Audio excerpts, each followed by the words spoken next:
அதுதான் முருகரும் தமிழும் பிரிக்க முடியாது, தமிழையும் முருகரையும் பிரிக்க முடியாது. அதனால தான் முருகரை நம்ம தமிழ் கடவுள் அப்படின்னு சொல்லி இது பண்ணுறோம். என்னதான் சம்ஸ்கிருதத்தில் மந்திரங்கள்லாம் சொன்னாலும் அவர்கிட்ட போய் ஏறுமையில் ஏறி விளையாடு முகம் ஒன்றுன்னு சொல்லும் பொழுது அப்படி ஒரு கம்பீரம் இருக்கும். அது வேற எங்கேயும் கிடைக்காது. தமிழுக்கு அவ்வளோ ஒரு பவர்.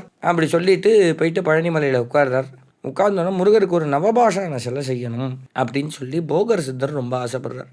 அப்போ நவபாஷானம் அந்த காலத்தில் சித்தர்கள்லாம் செய்யும்போது எப்படின்னா தங்களுக்குள்ளே கட்டு போட்டுன்னு இந்த நவபாஷான சிலையவே செய்வாள்.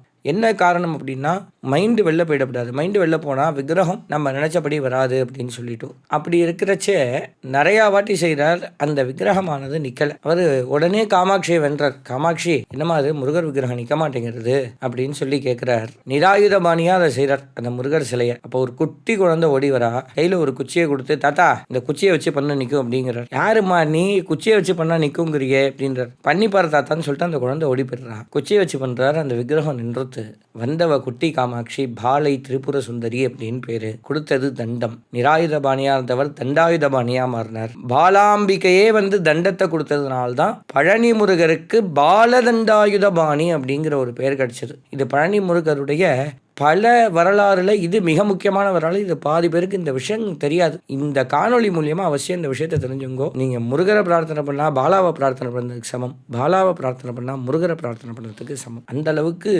முருகருடைய அருள் கிடைக்கும். நீங்கள் முருகர்கிட்ட ரொம்ப நெருங்கி போகிறீங்க அப்படின்னா பாலை உங்களை கூப்பிடுறா அப்படின்னு அர்த்தம். அதுக்குண்டான வழியை அந்த அம்பாலே காட்டுவான். அந்த அளவுக்கு ஒரு விசேஷமான ஒரு தெய்வம் பழனி முருகர். முருகரை பற்றி சொல்லணும்னா நீங்கள் நாள் பத்தாது அப்படியே சொல்லிகிட்டே போகலாம். அவருடைய திருவிளையாடெல்லாம் சொல்ல ஆரம்பிச்சோன்னா அப்படியே போயிட்டே இருக்கும். நீங்கள் கேட்டதில் ஒரு மிக சிறந்த ஒரு தகவல். இந்த பழனி முருகர் நிராயுதபாணியாக இருந்தவர் தண்டாயுதபாணியாக மாறி பாலதண்டாயுதபாணியாக நமக்கு காட்சி தந்திருக்கார்.